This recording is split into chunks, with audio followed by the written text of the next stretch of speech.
Nina Nesbitt, welcome back to Scotland. How are you? Thank you. I'm good. I'm happy to be home.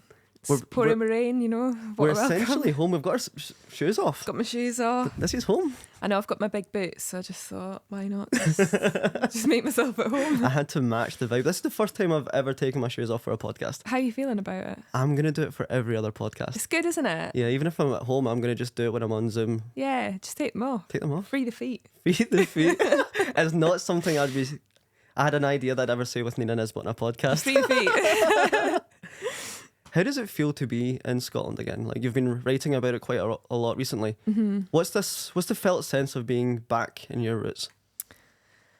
I think when you're young, I don't know if you had this, but when I was like 16, 17, all I wanted to do was like get away and see the world and move to London, like big city, all that kind of stuff. And now that I'm older and like I've been away, when I come home, it's like, I'm just like so pleased to be here. And I'm also like, I can't believe that I grew up here. Just when I bring friends as well that aren't from here, they're always like, oh my God, like it's so stunning. Like the architecture, the hills, like I just think there's no other city like it. So coming home is just like, oh.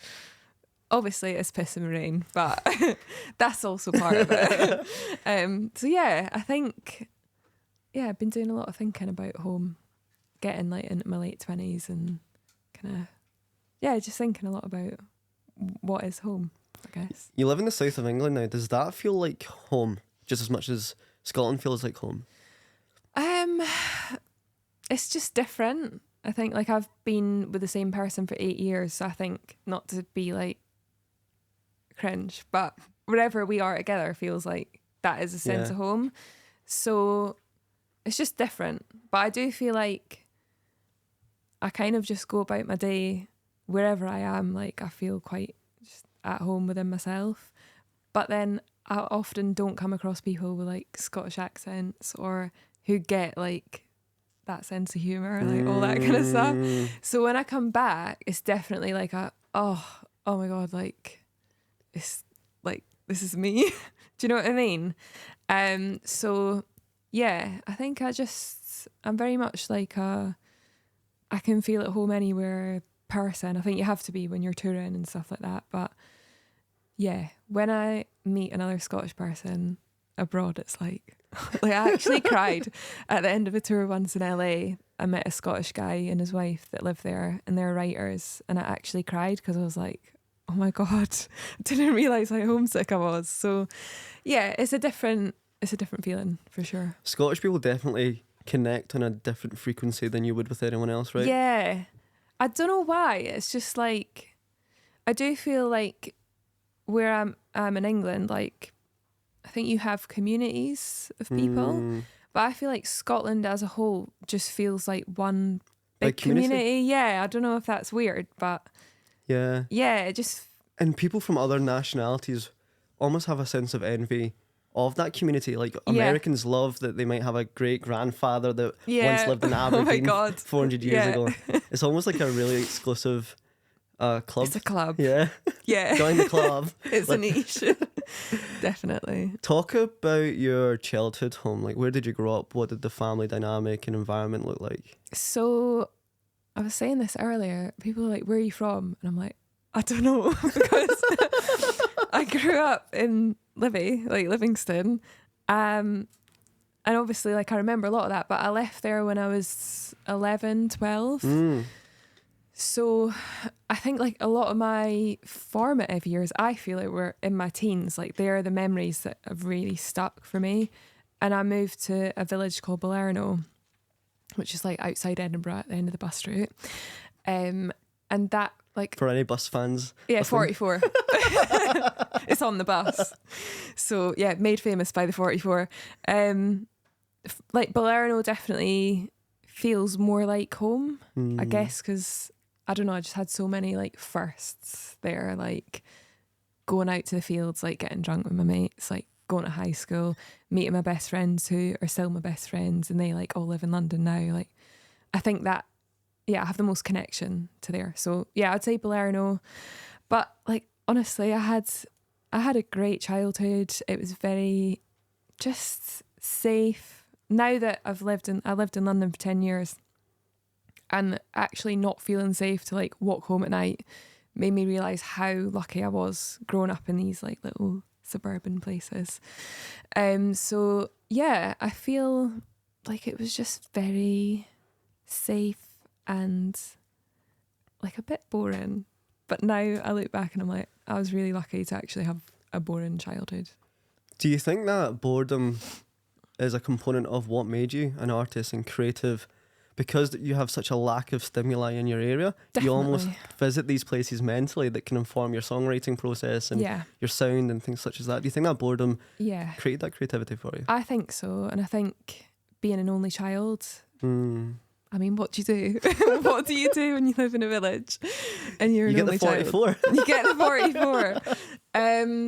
It was 100%. I think a lot of people close to me have been like, why are you so like driven and ambitious? Like, what drives you? Because normally I think a lot of people I meet have had a lot of stuff go on in childhood, or they have come from places where they're like they need to get out of and stuff like that. And for me, it was like, I don't think there's been one thing that was like, I need to change this or something. It was more just, I'm really bored and I want more. Like, I want to see the world. I want to do things that my parents haven't had the chance to do, like that kind of thing. So I think that has definitely driven me.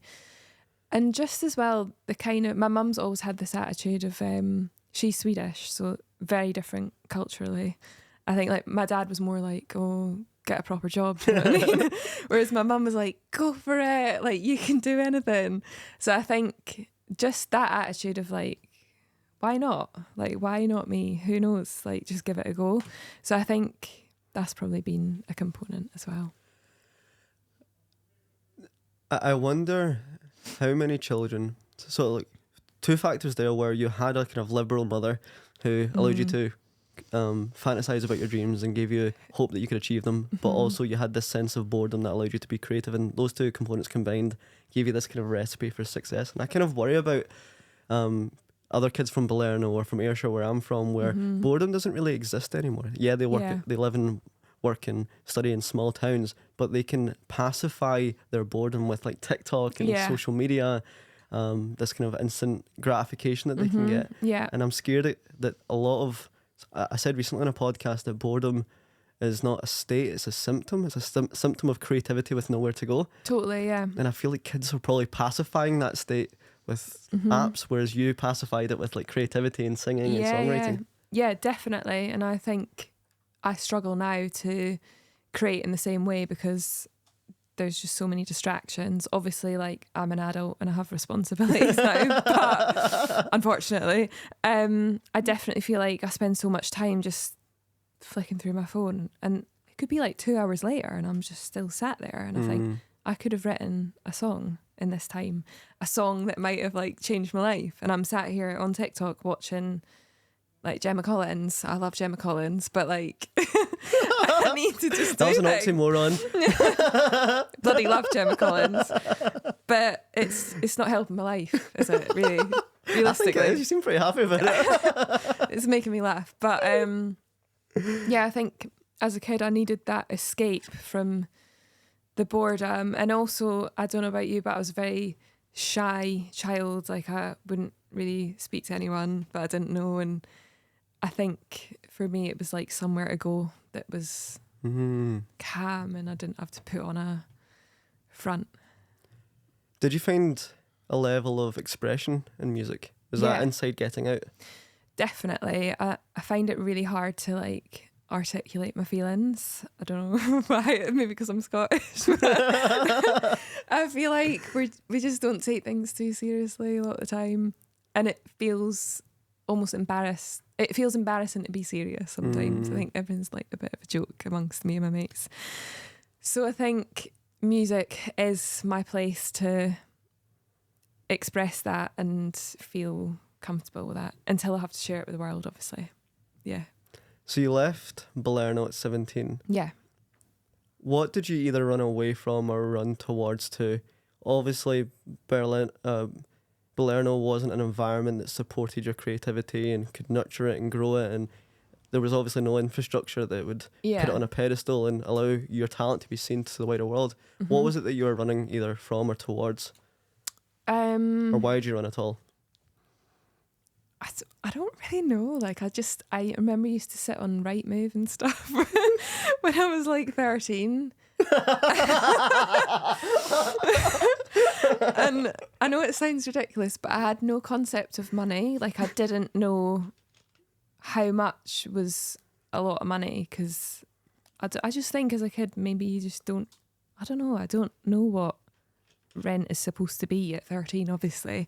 So I'd sit in Google places and I'd show them to my parents and be like, do you think I'd be able to afford that if I went and got a job, like, and saved up? And they were like, no, like, it's probably not going to be a possibility.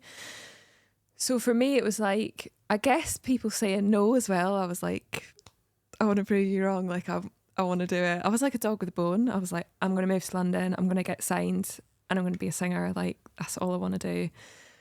I'm not going to stop till I get there. Like, completely deluded, obviously, and like just totally naive. But I think there is something really valuable in being young and not having any knockbacks yet, and just thinking like, yeah, like, of course it's going to work out. So I think I had a lot of that. And then, and then I started doing a few gigs and stuff, and it was getting to the point where I was doing a few meetings in London, and my parents were like, I think they paid for like a few train tickets, and obviously, you know, the train tickets are a complete rip-off. More expensive than the houses in Rightmove, right? Right? And they were like, this has got to stop. Like, we don't have any more to give you. Like, and I had a job at River Island, but obviously that wasn't going to cover my train tickets. So it was at a point where I was like, either something happens or I need to like go to university or something. So it was at a crossroads. So life gave you this ultimatum almost. Yeah, and then a lot of things just sort of happened. And how do you make sense of that crossroads though? Like, how did you know to just go all in on music opposed to taking the well-trodden path? Did you have to consult anyone or speak to parents, or was it just this intrinsic felt sense? Yeah, I just knew like this was the right path. Like, I need to just go for it. And I think being 17, like 16, 17, it was like, I've still got time. I've got a year. Like, I was at college, so I had a year before I would have had to go to university. So I was like, I need to make this work. And then by luck, I got some opportunities and I got a publishing deal, and that was what allowed me to move to London and like write with people and do this as a job, really. So I was really lucky. Could you dispel for me what that career roadmap looks like for an artist? Like, what does it mean to get a publishing deal?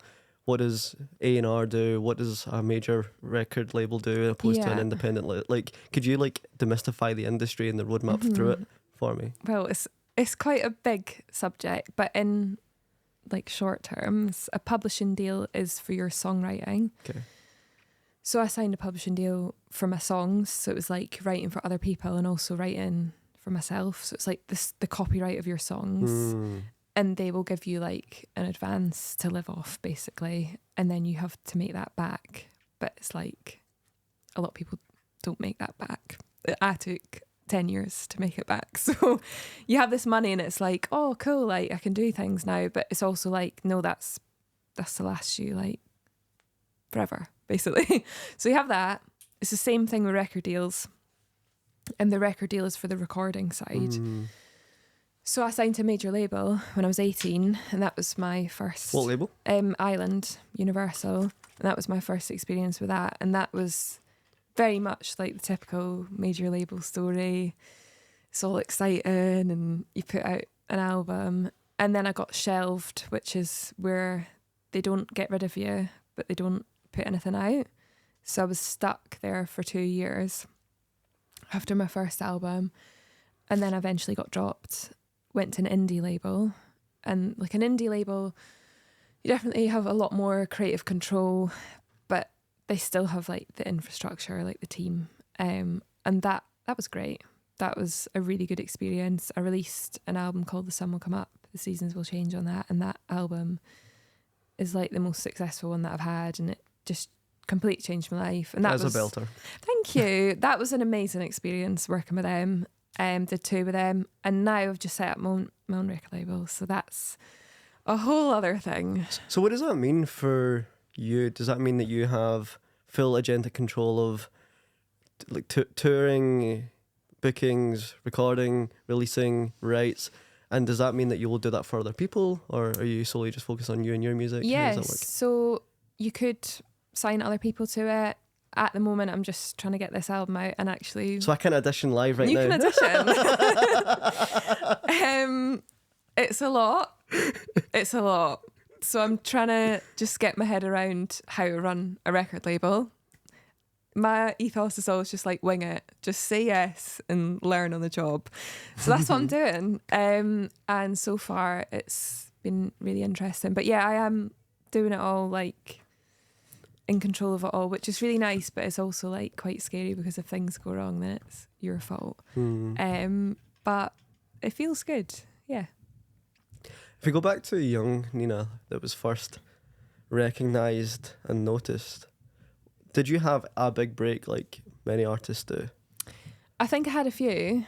I was really lucky when I was 17. I was doing like YouTube covers back in the day, and I've seen them. They're amazing. Oh no, got to start somewhere, right?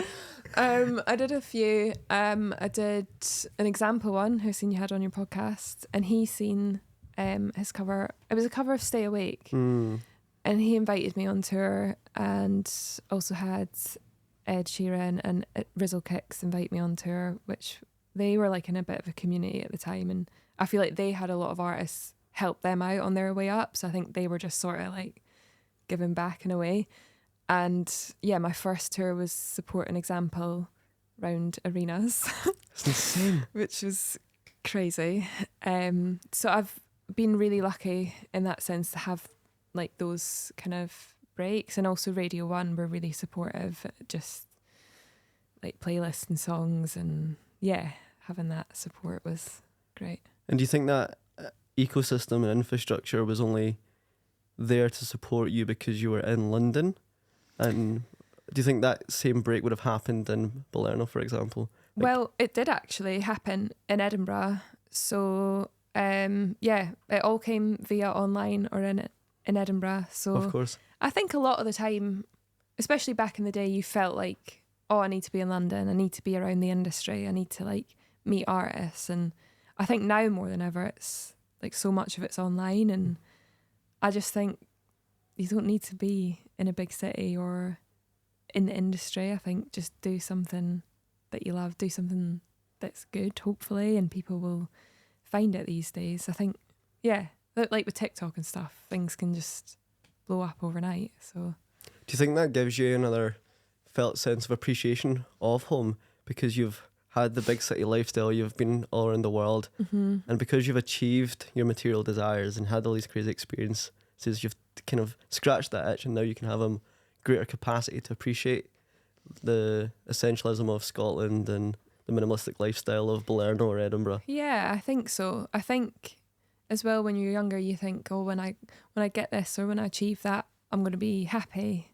I think like I'm definitely like I've always been quite happy, but I've never been content. And I think getting older, I still am in a place where I always just feel like, oh no, but it'd be good if I got that though. Like even if I get something, I'm like, oh, but if I did that, that would be better, wouldn't it? And it's actually quite a toxic mindset, I think. And as I'm getting older, I'm thinking, okay, like how do I find contentment, you know, like when I'm maybe not doing this anymore, or I don't get like the validation from putting music out and seeing people connect to it, like what is going to make me content? And I think getting older, you realise actually it's just the little things, like going down the pub, sitting in the pub garden and having a cider. You almost went into the pub, by the way, next door. I was trying. I was on my way.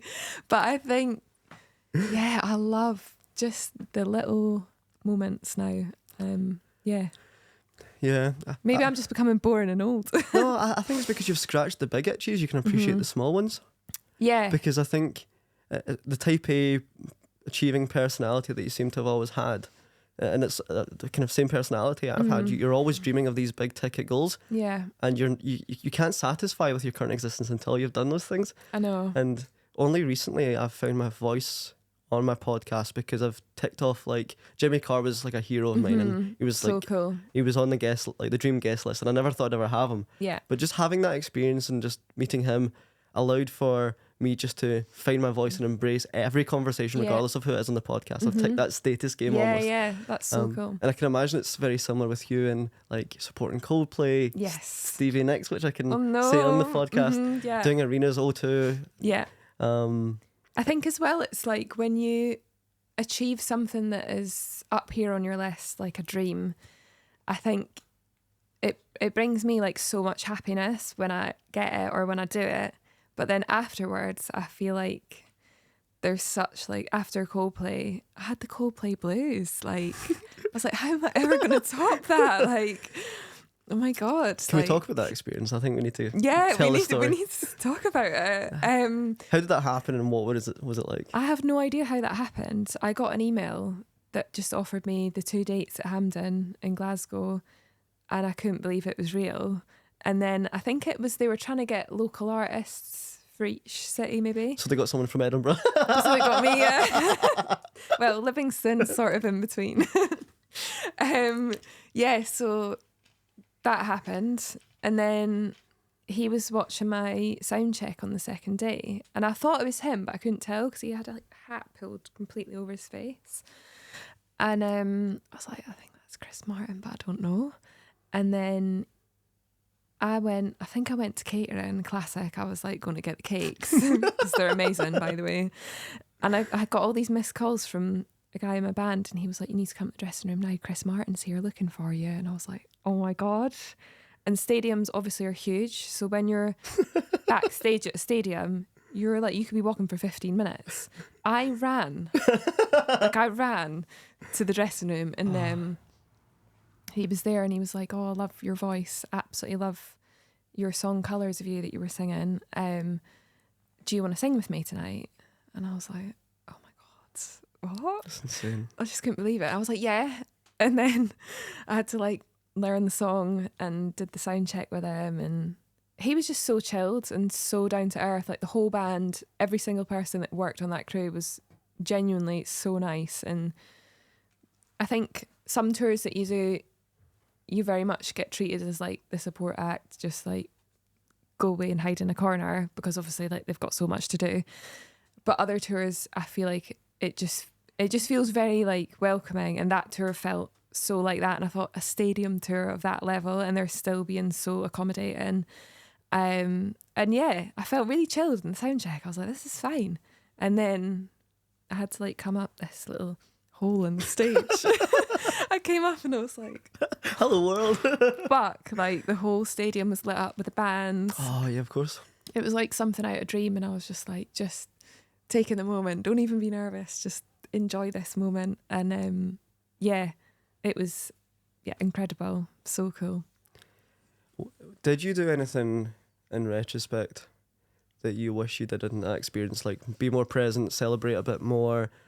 Like how did you acknowledge that experience and internalize it and appreciate it for what it was, or appreciate yourself for who you are for having that experience? Because like the travesty is that most people live and die and don't hear the sound of their own voice, but you heard the sound of your own voice in front of the biggest crowd in Scotland. That's such a rare opportunity that no one gets. I think I knew that, and I think I wouldn't change anything about that night, because I think having gigged for 10 years and I think I've done things where I have maybe been too nervous to enjoy it, or too wrapped up in like putting on a good performance that I forgot to enjoy it. But I think now I'm at a point in my career where I just see everything as a bonus. I can't believe I'm still doing this as a job, quite frankly. So you should be in River Island in your brain. You know yeah, what I mean?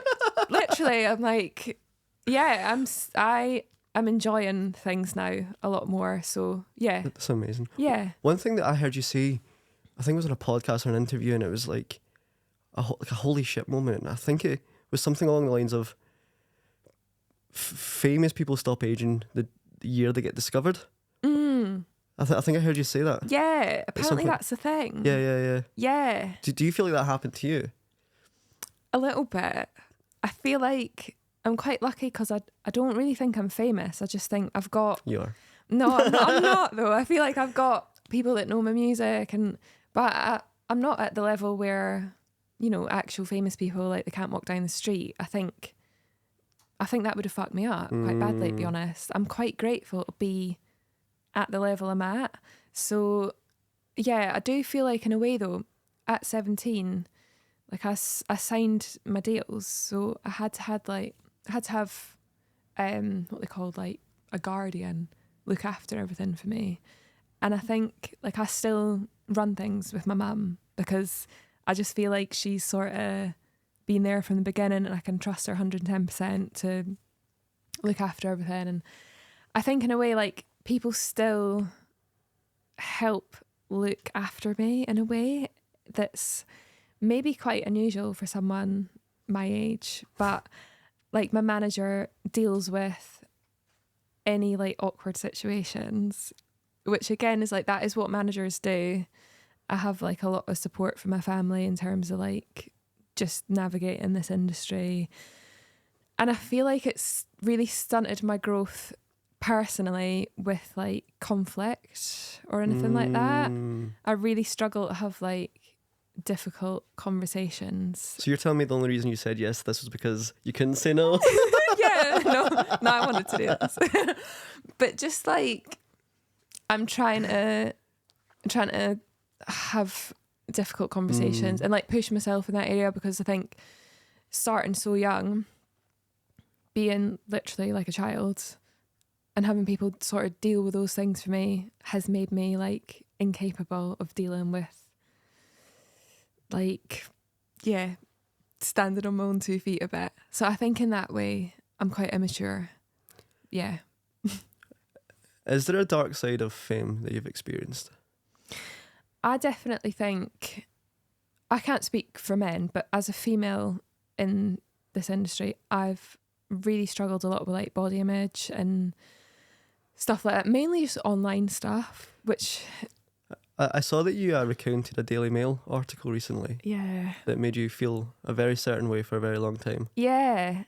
And it's not till recently that I've kind of stepped back from the pop music industry and I've gone more to the folk singer-songwriter stuff, that I realise how much being in the industry from a young age has really affected the way I see myself. And I guess being a young girl, and especially back in the day, I think it's maybe a little bit better now, but the kind of beauty standards that are put on you, and for me, like, I was always, like, really skinny and I wanted to put on weight. Like, people would always say, oh, you look like you don't eat, like, eat a burger. Like, it's quite funny looking back, but it's also not. People would be like, you know, you look ill. And for me, like, I was really healthy, and to be told that you look ill was just so, like, oh, people think I'm, like, so unattractive that I look ill. And then having these articles, like, I had pictures taken of me on a beach when I was on holiday without any knowledge. I was literally wearing a mismatched bikini. I had my hair on top of my head. I would have worn, like, you know, I would have dressed up if I'd known. You'd have made a deal of it. Oh, yeah. And then, yeah, I was on holiday and it came up with an article saying on the Daily Mail that I was like on the beach on holiday, whatever. And I'm just, like, very insecure about parts of my body, and I didn't think they were going to be obviously, like, put out to the nation on the Daily Mail. And I made the mistake of reading the comments, and someone was like, it was something like, you look like a 12-year-old boy, and that just really stuck with me, because it's like, it's stuff that you know and you think, but it's someone else saying it, and it just, like, I was like, oh fuck, like, it's not just me, you know. It validated the story you tell yourself. Validated the story I tell myself, and I've had it so much with, especially when I was younger. I guess maybe I was even, like, skinnier than I am, and after that I would literally sit for hours looking at, like, surgeons, getting, like, a boob job. I would, like, go to the gym and lift weights that were like way too heavy for me, just to try and like build some muscle to be accepted, I guess. I think now getting older, stepping back, I'm like, oh my God, I wasted so much time wanting to be a different shape and like just like wasting time on stuff that really doesn't matter. And yeah, I think now I would rather someone compliment me for my ideas or my music rather than my body. Like, it's just not my focus. But yeah, I think that part of the industry has definitely affected me. Have you got to the other side of that? Yeah, I've just let myself go. I don't care. I think being in a relationship as well where I feel like it makes me feel good about myself, you know, not that it should come from another person, but I think him being like, you know, you'll tell a person how you feel and they'll be like, what are you on about? Like, that's not even true. So I think having that and like I have a really like close group of girls that I went to school with here and we all live in London now and stuff. And I think we've all individually had our own like struggles. And I think just talking about it, I guess, makes it a bit easier. You spoke about how you had external people validate an internal story that you told yourself about yourself. Yeah. How did you change that story that you told yourself about yourself? I think... Such a deep question. I know it's quite a hard one. Like, I think I spent a lot of time looking at women who had a completely different body type to me and wishing that I looked like them, like curvy, right? And I thought, I got to the point where it was like, you're literally wasting so much time wanting to be someone else or look like someone else who you're never going to look like. So just like stop it. And I think someone said to me, like, when you're looking for style inspiration or whatever, like look at people who maybe have a similar body type to you. And I think look at like finding, I guess, not like inspiration, but looking at other people who have the same, I don't know, shape as me and going, oh, that looks really good on them. Like that gave me confidence to think I can wear that.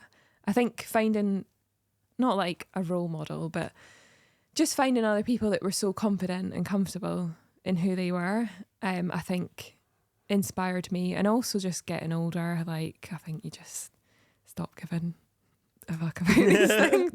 I think it just, Such good advice. Were there any trappings of having like public relationships when you're younger? Like a famous one is with Ed Sheeran and you wrote songs about each other.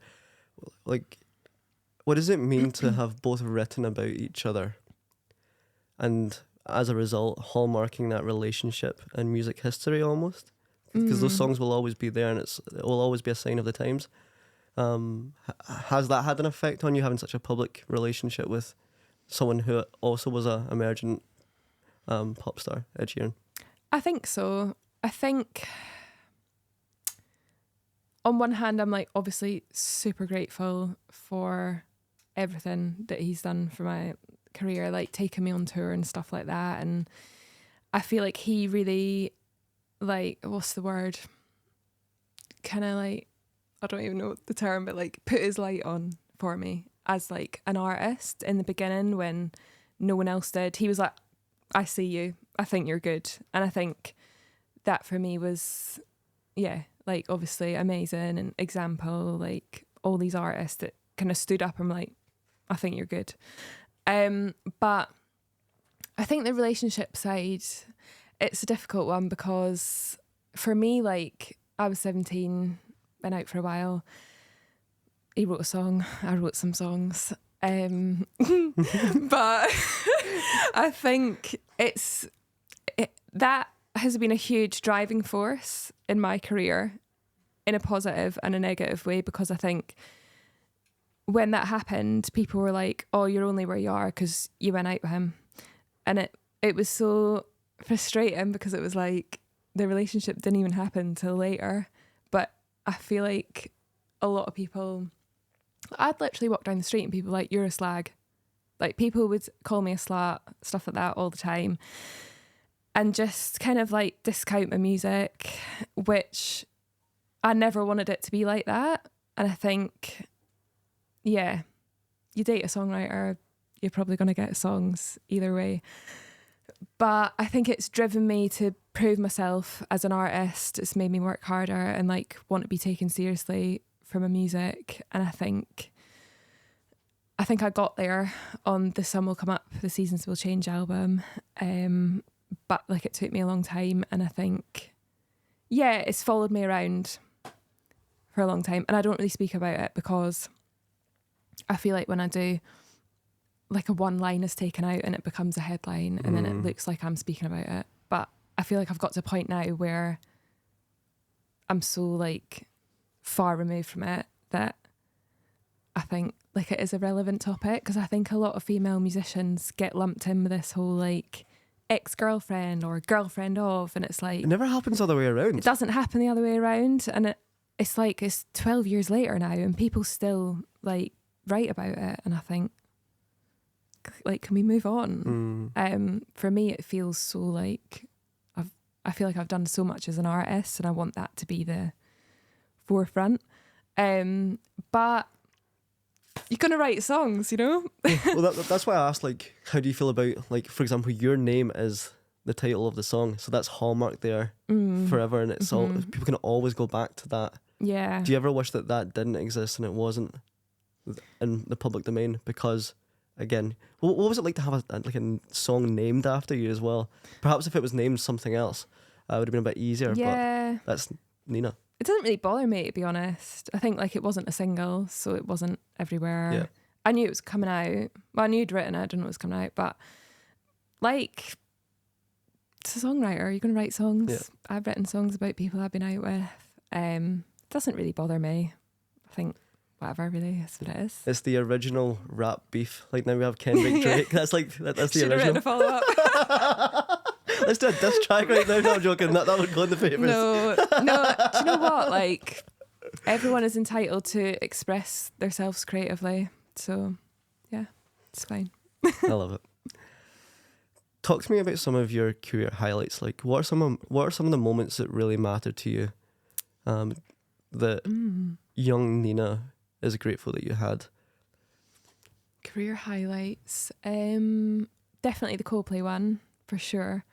I would say reaching the 1 billion streams mark was a huge moment, especially after getting dropped. I feel like back in the day, if you got dropped from a major label, that was it. You were like damaged goods. And I feel like my manager and I have worked so hard to try and come back from that and establish ourselves independently, and then to reach that streaming with the independent album felt like a really like we got there. That was a big moment. And just honestly, like getting to do this as a job, getting to see the world. Like I've been around America, parts of Asia, New Zealand, and like I never would have got to see those places. So I think every new place that I go, I'm excited to see it. Yeah. It must feel insane when people in those countries are singing alongside you, singing your songs or singing covers that you're doing. I can't imagine how that feels in other parts of the world. I just think, yeah, it's amazing to be able to. I think with the internet, like I went to Australia and I just started crying on stage because I was like, people are singing my lyrics. This is crazy. Like I still can't really get my head around it. It's quite bizarre. When doing a lot of my research for this podcast, I was just watching some of your TikToks and your Instagram content, and what I really appreciate about you. No, it's not cringe at all. I think it's really endearing is that you're still such a fan of music and musicians, people that you are just as great at and as talented as, like Taylor Swift, for example. You still fan over her as a person and her tour. Complete fan. Even though like you've received gifts and things from her. And she added you to a playlist. I can't remember what song it was. It was Best You Had last December. Like she recognises your work, but you still admire her in the same way my sister like obsesses over her in the same way. I think there's such a purity to that. Yeah. It's amazing to see. I just love music, and I think anyone that's like inspired you from the beginning, like you have that nostalgic quality as well. I feel like when I went to see her in Edinburgh a few weeks ago, whenever it was, just like being in my hometown and hearing those songs, I was 15 again. I loved it. She was one of your original inspirations, right? Yeah, it was the Fearless album. And I went down to Argos and got a pink guitar. And I went on Ultimate Guitar and learnt all the songs. And then I was like, okay, this is what I'm going to do. So, yeah, I'm a fan for life. That must have been so sentimental when she was recognising you and your work. Oh, yeah. I couldn't believe it was real. So cool. Crazy. Can we talk about supporting Stevie Nicks? Because you're going to be doing you're going to be extending the tour support. Yes. That's announced just recently. This is going to come out after that, so that's an exclusive. Yeah. I'm going to feel important for sharing this. Yes. Yeah, tell me about that. Yeah, so I'm supporting Stevie Nicks at Hyde Park. It started off as a bit of a joke amongst my mates, and I was like, let's manifest me supporting Stevie Nicks because it'll just be hilarious if this happens, because it just seemed so unrealistic. And it's the day after my 30th birthday, and I was like, I need to soften the blow. Like, I need something to get me through this birthday. So we were like, right, Stevie Nicks, it's happening. So we seen all the posters on the tube, and I was like standing in front of them, like, woo, sending them to my agents. And my friends were like photoshopping my name on like the group chat and stuff as a joke. And then we got the offer through, and I was like, what? Fuck. So yeah, that's happening. And then I've just got the Glasgow one as well. Weirdly, so when I announced the Hyde Park one, and I showed the whole like text thing, one girl commented and she was like, I'm gutted you're not doing the Hydro, like let's manifest that you are and getting me tickets. So I was like, well, this needs to happen as well now.